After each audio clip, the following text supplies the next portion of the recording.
Nagbabalik po ang paglilitis katarungan para sa bayan at pinag-uusapan pa rin natin ang epekto ng social media dito sa paglilitis si Chief Justice Renato Corona. At ngayon ay may katanungan tayo mula sa ating audience mula kay Trixie Cayetano ng AMA dito sa Malolos, Bulacan. Trixie. Ay, good afternoon po sa inyo lahat. Attorney Trixie po. Total, para lang po tayo ng pangalan. Yung pong tungkol sa mga legalities po ng papers bago po tayo makarating sa korte. Tama po, di ba? Meron pong mga fine or charges bago po natin makuha yung isang paper bago po natin i-present as document or evidence sa korte, di ba? Paano po yung social media? Binabayaran po ba, example po, yung Google, kumuha po tayo ng source sa kanya, binabayaran po ba natin siya as part of magiging evidence po natin siya in court? Electronic evidence sa discussion nito, Attorney Trixie. I'm trying to get the context. Ang tinatanong mo is kung binabayaran ang document pagka... Present pong document sa court. Kapag ginugol mo at gagamitin mong ebidensya sa korte, kailangan mambayaran yung source mo. No, it depends, no? Are you talking about copyright? Kasi medyo, Kasi po, or admissibility? Kasi po, dati po, di ba, may mga issue sa television na may gumamit po na certain person ng isang site, tapos nagkaroon po siya, may nag-charge po sa kanya, yung pinaka-manager ng site po, chinarge po siya kasi ginamit niyang evidence yun eh. Ginamit So, siya yung as impormasyon, evidence. So, right now, if it's out there, the rule is you can use it. Okay? Pero, the question is how you're going to verify it before the court. So, merong rules on electronic evidence that you need to comply with para admissible siya, para ma-submit mo sa court. But the general rule is, if it is out there, then you can present it as evidence. Ngayon, ano yung right ng tao na nag-provide ng evidence na yon? Dito sa Pilipinas, wala pang ganong klaseng consideration. Hindi pa andito si Congressman Umali, baka sakaling gumawa sila ng bagong batas about it. Pero so far, wala. Pero meron tayo rules on copyright. Pero pag pinresent mo something in court, general rule, wala kang copyright issue dyan. Pag may ginamit ka na material, whether it is from a blog or from a Facebook account, at ginamit mo, even if you just post it on another blog, ang rule is, irerespeto natin yung copyright. So, isa-cite mo yung source, kung pagkakakitaan nyo ng pera, then you have to ask permission kasi yung economic right belongs to the author. So, iba yung copyright where you have, the owner has a right to make money or to be credited with that information. At meron din rules on admissibility of evidence obtained from the internet. Okay. Bago po natin basahin yung question, meron tayong Eastern Summer. Gusto ko muna itanong kay Attorney Harry Roque. Dahil itong social media, nagaganap sa internet, sir, no? Internet, computers. Nakikita po ba natin na in the near future, magagamit more and more yung internet at itong computer sa ating judicial proceeding para mapabilis? Dahil napakabilis ng travel ng information sa social media. Yung sa ating traditional litigation process, ganun pa rin po yung pagmarka, yung pagpresenta ng dokumento. Alam mo, darating at darating tayo dyan. No? Yung mga international tribunals, ginagamit na yan. No? For instance, hindi lang international tribunals, sa international arbitration. No? Yung mga konting eksperyensya ko, no? Meron na kaming mga computerized TSN recorders, no, na pagkatapos ng paglilitis ay meron ka ng transcript kaagad, no. Tapos yung mga tribunals naman allowed na yung electronic means of pagbibigay ng testimony na hindi pa allowed dito sa ating bayan, no. Pero alam mo, wala nang atrasan yan eh.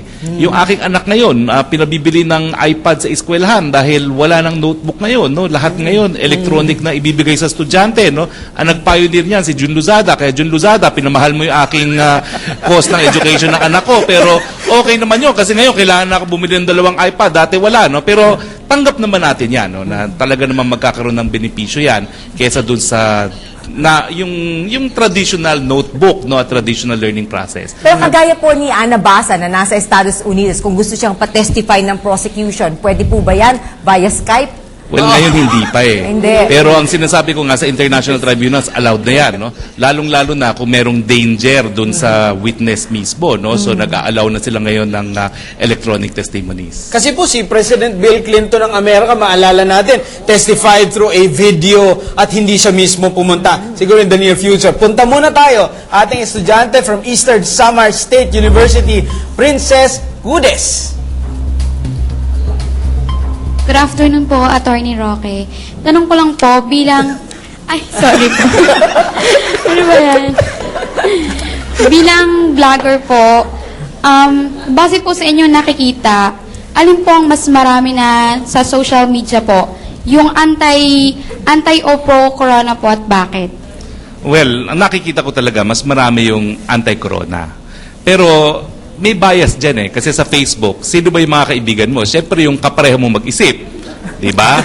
Sino ba yung mga ka-Twitter mo? Ay, alam nga naman, wala sa Twitter ko si Maides Marquez, siyempre, no? So, hindi ko nakikita yung sinasabi ni Maides Marquez sa Twitter, no? Pero, ganun lang yun. Kasi, yun yung network mo. Kaya nga ang tawag dyan, social networking. Siyempre, may tendency na pare-pareho yung pag-iisip mo dun sa network na kung saan ikay isang miyembro. Meron naman ako katanungan kay Carla, no? Kasi sinasabi nila, itong social networking, masyadong impersonal. When you say, for example, yes, hindi mo alam yung emotion that comes with the yes or the no, hindi mo alam yung May emotion. smiley lamang. Oo, ganun. Pwedeng na smiley o hindi mo alam kung yes na yes or hindi. Ngayon, gusto ko malaman, ito ba parang magiging impersonal na yung mga tao kapag patuloy na ganito na magiging trend, hindi na masyadong personalized o face-to-face ang pag-uusap? I think the more people participate online, feeling ko marami pa rin maghahabol dun sa personal na relationship. So I think it's an innate need naman. I mean, hindi na mawawala sa tao yan na gusto niya ng something personal pa rin. Patuloy yung conversation. In fact, just over the past few weeks, napipikon na ako na ang daling mag-demonize at mag-bash sa internet, lalo na sa Facebook. Para kunwari, some girl post some way on a cross, suddenly it was all over na. Dumating pa sa front page ng Inquirer. Point is, parang people will engage online and it's impersonal, pero maghahabol at maghahabol pa rin ng something personal. Sa haba-haba ng diskusyon natin dito on social media, no, hindi natin natanong kay Congressman Umali, ang mga congressman po ba, congressman, ay nag-i-internet? Nagbabasa po ba kayo ng mga vlog? Nakikinig po ba dito sa mga diskusyon sa ating Meron ba kayong mga Twitter? networking sites? Oo naman. Tao lang kami. Meron. Hindi, but we do. In fact, yun nga ang gusto kong sabihin, sa Facebook ko. Merong, pag yung nagre-react sila nagre-react. Ako kasi, negative yung pinadala mo sa akin, wala akong magagawa. Pero ako as a person, and probably as a litigation lawyer, mas gusto ko yung alam ko kung ano yung sentimiento mo sa akin. Rather, di ba? Yung iba wag mong tanggapin yung subpina dahil, di ba? Pero ako hindi, dapat tanggapin mo. Pero And Congressman, yung mga vlog na ganyan, mas gusto ko yan kasi alam ko kung nasa-sense ko kung ano yung sentimiento ng tao. Congressman, kayo po ba talaga nagsusulat doon sa inyong Facebook o yung sekretarya nyo? Kuminsan ako. May tagasagot Mas kayo. madala sila.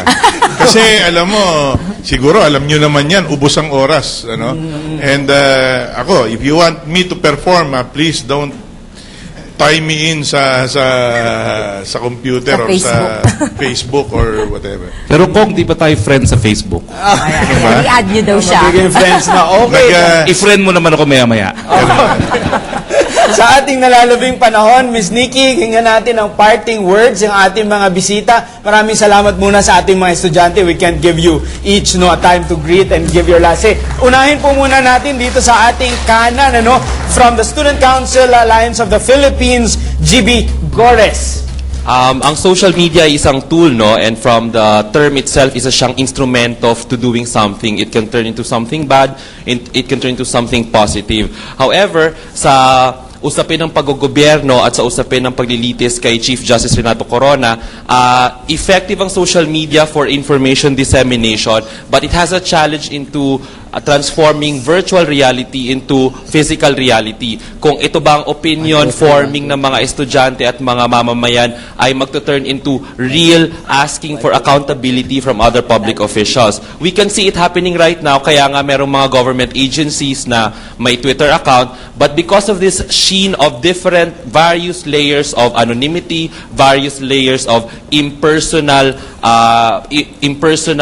sense ng social media is nagkakaroon ng behavior change yung mga mamamayan kapag ginagamit ang social media. An example lang one example is we are usually cruel and vicious online, but we are not like that when we are with our friends. And etong virtual reality and our behavior in virtual reality, challenge pa rin kung paano ito natatranslate into physical reality. Okay, maraming salamat. Tanungin naman natin si Attorney Teroy Ridol, ang kanyang final message. Isa siyang blogger.